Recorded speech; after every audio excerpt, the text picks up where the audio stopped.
Huh? Jazz. Yeah, jazz. That's the obsession. And warehouses.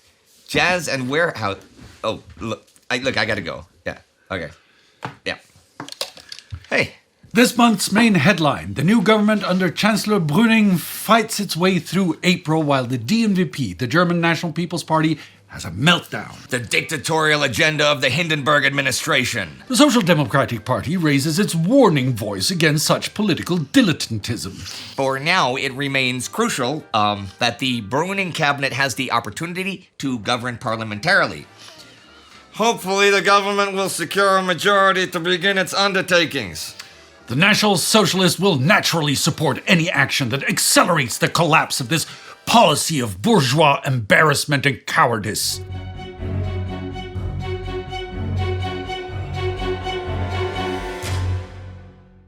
I'm Indy Neidell. I'm Spartacus Olsson. This is The Rise of Hitler, and welcome to the Weimar Wire, covering all of April's astonishing, awkward, atrocious, and admirable activities. But first, let's briefly recap March.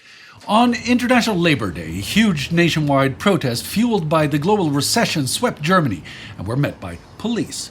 The Nazis also conducted their fair share of violence, shooting up a restaurant and even killing a man.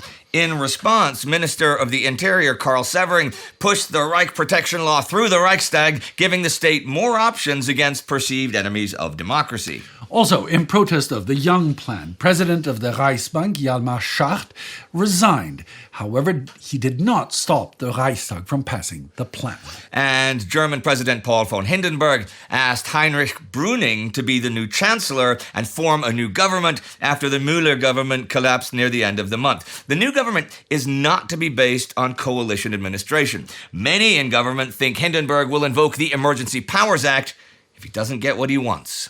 Now in April, the general political trends are all over the place. Yeah, so on to the Weimar Wire political indicator brought to you by Time Ghost. First, the new government coalition, in a government where Hindenburg does not want coalitions, well, it's not doing too well. From the far left and the far right, it is called anti-democratic. The DNVP, who is and is not part of the coalition at the same time, and I'll get to that later, fares the worst. The rest of the government is also complicated. The meter fluctuates between very positive and very negative.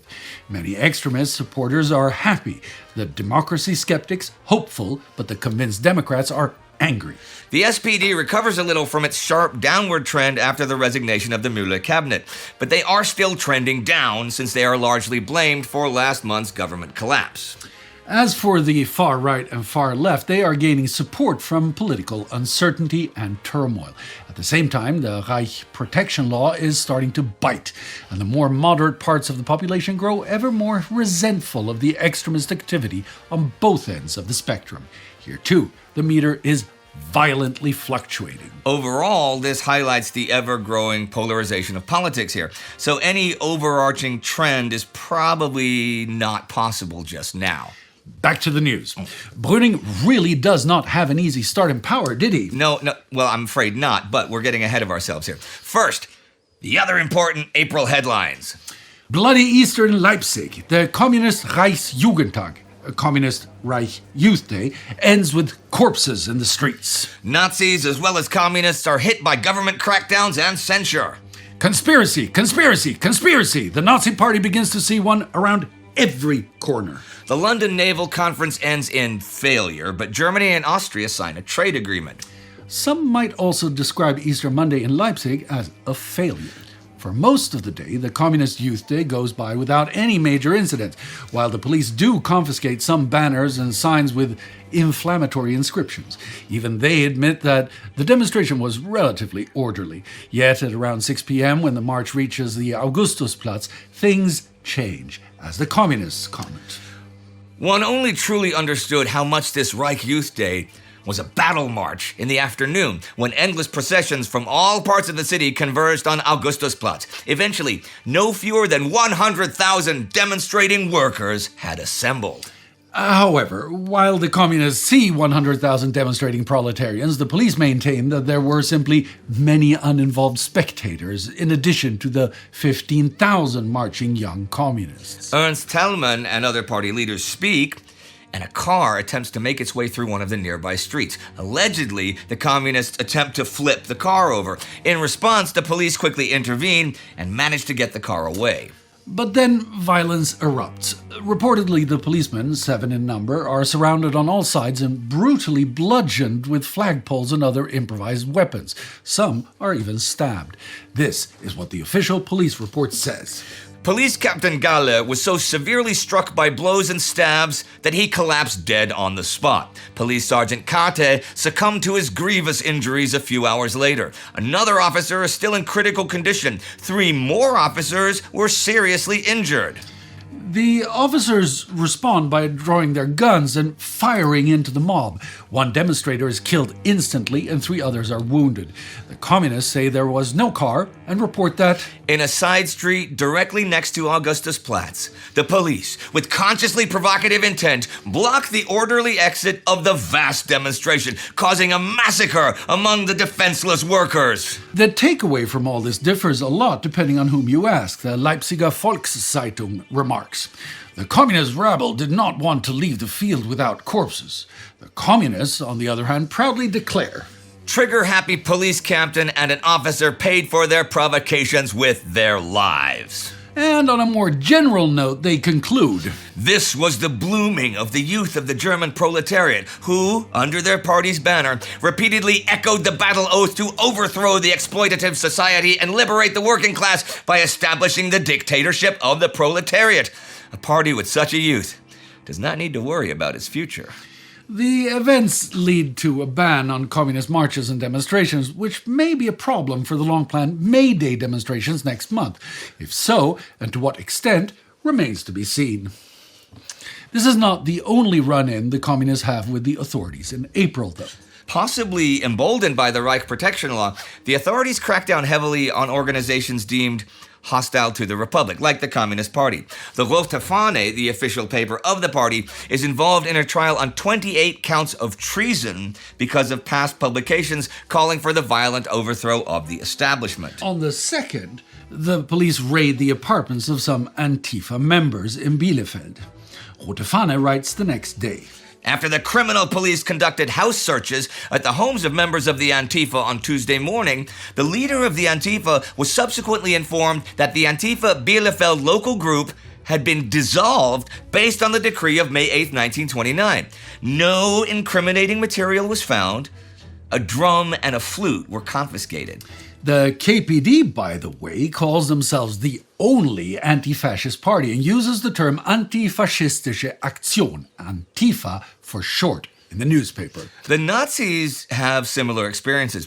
One of their newspapers, the Schlesische Beobachter, is banned for 3 months under the new law. The Nazis comment, the witch hunt is probably about to start again. Some Nazi party members even end up in jail. On the 27th, several high-ranking members of the party are arrested in Wiesbaden. The police do not issue official comments on reasons for the arrest, but it is likely they are connected to the new law. The Nazis lament, evidently, this is a totally unprovoked act of caprice. As the state cracks down on them, the Nazis' capacity to see conspiracies only grows. It starts with jazz. On April 13th, Thuringian Minister of Education and the Interior Wilhelm Frick, representing the Nazi Party, issues a decree titled Against Negro Culture for German Culturedom. It argues that increasingly, foreign racial influences are taking hold, which endanger the moral forces of the German ethnicity. A broad range of activities, such as jazz bands and percussion music, Negro dances, Negro songs, Negro trumpets, represent a glorification of Negroid culture and strike at the heart of German cultural sensibilities. To suppress these disintegrative phenomena as much as possible is in the interest of preserving and strengthening the German ethnicity. The Berliner Volkszeitung takes issues with this anti-jazz direction. It argues that economically and culturally speaking, such edicts will damage Thuringian's standing both at home and abroad. Even Nazi party members, like Frieda Huff from Neukölln, a so-called swastika maiden, take issue with Frick and his policies. Frieda Höft from Neukölln is the brave one who raises the flag of rebellion against Frick. Jazz is to be put under the swastika's ban, but why? Jazz music contributes quite a lot to the merry mood in society, and there are good bands that bring decent modern dance music with jazz features. Bravo, Frieda, the woman who likes to dance to jazz tunes with a swastika in her heart, on her chest, or on her arm, even claims that she is certainly not alone in her view among National Socialist circles. The Volkszeitung also writes that if you look closer, jazz and Nazis actually have a lot in common. Bright colors, stark contrasts, a novel approach to harmonics, a rebellion against the status quo in music with jazz or in government with the Nazis. One Nazi Party member sardonically remarks, "We National Socialists are reputedly radical. Only in jazz we're not allowed to be. We do not need to shut ourselves off from the elements of jazz. Like Brahms and Liszt, we can skillfully use other folk music and still preserve our own distinctiveness indeed. Imprint our distinctiveness upon the foreign." Okay, I want to be sure I get this. One of the biggest problems for Thüringen, according to Herr Frick, is not the economic crisis and not mass unemployment, not the unstable federal government, not even the communists, but jazz. He must be smoking the muggle. The Mez? The Gage. The Aunt Mary. Anyhow, moving on to the heightened Hebraization of the Soviet government. Okay, the Nazis claim more and more new recruits from Israel for the extermination of Russians. According to the latest reports from Moscow, it seems that Stalin, to strengthen his unstable position, intends to rely especially on the Jews. This is reported in the context that a few Central Committee members in the Soviet Union, such as Philip Goloshchoikin, Lazar Kaganovich, and Osip Pianitsky, happen to have Jewish backgrounds. But they're not Jewish. They're communists, meaning they have by ideology abandoned any religion. Wait, what about Trotsky? Are the Nazis claiming Stalin is winning his fight against Trotsky because Stalin relies on Jews who want to kill Russians? Am I missing something? No, that's pretty much it. But Trotsky is in exile on some Turkish island. He sure is. So Stalin has already sort of won the conflict. Yep. Okay, what the actual... Another area where the Nazis see a Jewish conspiracy of this time is a global one. It's that of kosher butchering. They claim that the German government does not act against animal torture because American Jews protest its prohibition. The Jüdische Rundschau has this to say about the whole affair. The National Socialists are becoming aware that they are not alone in the world, and there is such a thing as world opinion, which, under certain circumstances, is willing to take up the cause of Jews abroad. It is heartening that Jewish solidarity is awakened globally when Jews are wronged anywhere. The Nazis take this as an affront and as proof of the conspiracy of the world Jewry and respond, "One can hardly be more brazen. The Jewry thus demands the bludgeoning of the German people if they merely seek to establish themselves domestically in their own way on their own land." But there is more. In light of the decision to impose a special department store tax, it was clear from the outset that the entire Jewish community would immediately form a united front with the entire international network of Jewish department stores banding together. Well, it doesn't really surprise me that any department store owners are against higher taxes for department stores. And this includes the many non-Jewish department store owners in Germany, actually. In foreign news, the London Naval Conference ends on the 22nd. British Prime Minister Ramsay MacDonald laments that the differences of opinion regarding the naval conference and the naval needs of France and Italy proved to be complex and could not be resolved. I said the conference ends, but technically it has just been postponed while Britain, Italy, and France attempt to find a compromise. Nevertheless, in the House of Commons, the announcement of the conference ending is met with thunderous applause. Another international event is the signing of a new trade treaty between Germany and Austria on the 12th. Allgemeine Deutsche Zeitung writes, Germany's trade policy has at last recorded a genuine success. The years of postponements and the stubbornness with which both parties battled over a few cows, a few loads of wood, and a few machinery consignments have finally come to an end. However, as German Foreign Minister Julius Curtius has announced, the signing of the treaty does not signal an end to negotiations. They move on to the topic of tariffs. And now we move on to the headline of the month, although Bruning's new government dominates the month's headlines in general. It is a minority government, but is backed by the threat that President Hindenburg will invoke the ominous Article 48 of the Weimar Constitution if no democratic consensus can be found. Dr. Bruning makes this abundantly clear. The new Reich cabinet is not tied to any coalition as per the mandate given to me by the president. The cabinet was formed with the purpose of solving the tasks deemed vital for the Reich in the shortest possible time. This will be the last attempt to implement the solutions with this Reichstag. See, Article 48 gives President Hindenburg emergency powers. He can enact laws rejected by the Reichstag, and he can also dissolve Parliament through Article 25. So saying this Reichstag means a threat to dissolve it. Yeah, but there's a catch. Decrees issued on the basis of Article 48, Section 2 of the Constitution must be promptly communicated to the Reichstag. Any such measures must be repealed at the request of the Reichstag, following a simple majority vote. So, while Bruning can run to Hindenburg to pass a law, he cannot ram it through Parliament. But Parliament, the Reichstag, can deny any such attempts with just a majority. You may wonder how Bruning might get around this. Parliament would be dissolved before it can reject any Article 48-backed lawmaking. If there's no Parliament, then who's going to say no? But at the beginning of April, Bruning's government looks like it might be the one dissolved. On the 2nd, the Nazis, the Communists, and the Reichsbanner all take to the streets to vent their frustrations. Seeing as how these groups all despise each other, the police have to take action. The Reichsbanner, by the way, is an organization of the Democratic parties in the Republic. And much like the Nazi SA and the Communist Red Front, it too has a paramilitary wing, and this is it. Storefronts are defaced, windows shattered, and trams damaged. And the group also fight with each other. In front of Communist Party headquarters, a brawl breaks out between Reichsbanner members and communists.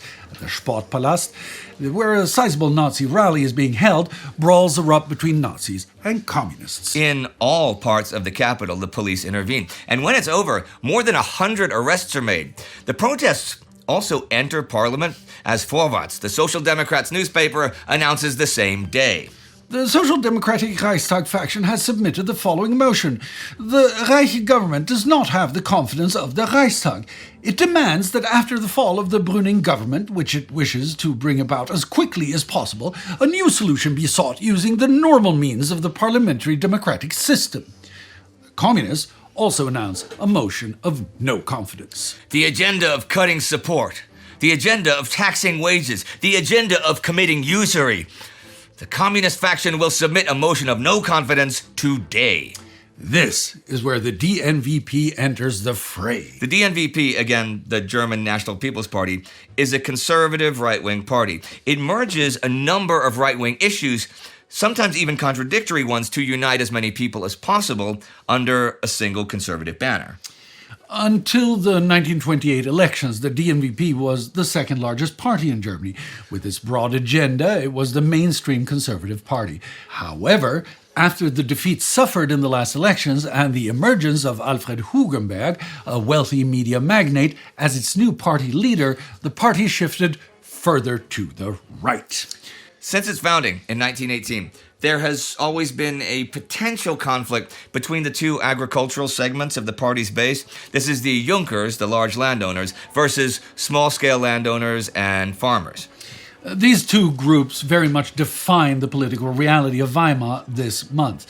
See, when the two motions of no confidence go public, the general consensus is that the DNVP will back them, leading to the collapse of the new government. Hugenberg and his followers are firmly in favor of doing this. However, they do not take Martin Schiele and his supporters into account. Schiele is currently serving as Minister of Nutrition and Agriculture in the Bruning cabinet, and that illustrates the issues plaguing the DNVP. The party leadership wants to boycott a government in which they themselves hold a major post. The Allgemeine Deutsche Zeitung reports, the movement within within the party that wishes to deviate from the current course and express confidence in Schiele is so strong that even the party leadership is considering it. Schiele and his supporters represent the interests of the small and medium-sized landowners and the farmers in the party who have suffered greatly recently.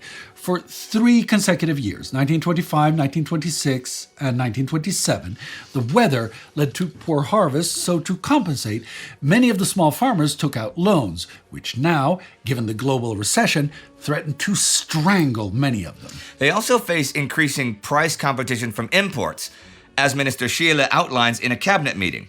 The handling of the grain harvest in Germany is mainly a transportation problem. The freight charge from East Prussia to Mannheim is 40 Reichsmark per ton by rail, 17 Reichsmark by waterway, while the freight charge from New York to Mannheim is only 7 Reichsmark. Given this, many DMVP members want to see what Schiele can maybe achieve in government, since he's looking out for their interests. In a backroom meeting, Bruning has indicated his willingness to produce an agricultural rescue package before Easter, the 20th, if and only if the DNVP votes against the motions of no confidence. Eventually, Hugenberg caves to the pressure and the motions fail. Bruning's government survives. But there is more drama coming. While Bruning's government is able to circumnavigate the first hurdle, a second one comes days later on the 12th. You see, the government is new, but some of its policies are inherited directly from the Müller administration. For example, the tax increases are pretty much just the same. This is perhaps explained by the fact that the finance minister remains the same, Moldenhauer. These measures were already controversial, and on the 12th, they're voted on again, but now bundled together with the new agricultural rescue package promised by Bruning. Once more, the vote is tight, and the communists see the Social Democrats as the culprits when it doesn't go their way. SPD saves the bourgeois bloc. The customs and tax plunder was adopted with a majority of 11 votes. This majority was only achieved because 25 Social Democratic delegates abstained from voting, of whom only 11 were excused. The others were dispatched by party leadership to prevent the otherwise announced dissolution of the Reichstag and new elections, which would have resulted in a heavy defeat for the SPD. The Nazis comment on the situation too. Hugenberg's call for enforcing party discipline was countered by numerous party members threatening immediate resignation from the party. Consequently, Hugenberg decided to allow a free vote, resulting in a majority of the German nationalists voting for the government, while a minority, along with Hugenberg, voted against it. This led to further conflict within the party, with Hugenberg's camp accusing those who voted in favor of the measures as deceiving the trust that Dr. Hugenberg showed by lending his name to the declaration of April 3rd, a betrayal of leadership, a sabotage of the chances of success, and above all, a damage to the party's reputation. Those who know the terminology understand that the last accusation there, if true, leads to expulsion from the party. Hugenberg himself also takes a new position, which troubles many, as the Berliner Börsenzeitung writes. Hugenberg made a commitment to the ever-strengthening bloc of national opposition and the fight against today's chaotic party and economic system in the Reich. This innocuous phrase is a commitment to the alliance with Hitler and to the maintenance of the still existing Reich Committee. The Reich Committee is an alliance of opponents to the Young Plan created in 1929, where the DNVP and the NSDAP, the Nazis, cooperated openly for the first time. Well, for now, Bruning's government manages to remain in power, but it remains to be seen whether that continues in May. But how will the 1st of May Day demonstrations turn out? Will the government continue to put pressure on Nazis and communists using the Reich Protection Law? Will the Nazis continue to spread conspiracy theories, or will they become a more serious player as they try to become a more mainstream party? Will there be relief for the German farmers? And of course, what will happen to the DMVP? Will they align behind Bruning or swing towards Nazi party leader Adolf Hitler? Well, we'll see what develops when we're back at the end of May. To help us get there, join the Time Ghost Army at timeghost.tv or patreon.com. It is the army that supports all of our productions and allows us to do all of what we do. See you next time. Weimar Wire, out. Excelsior!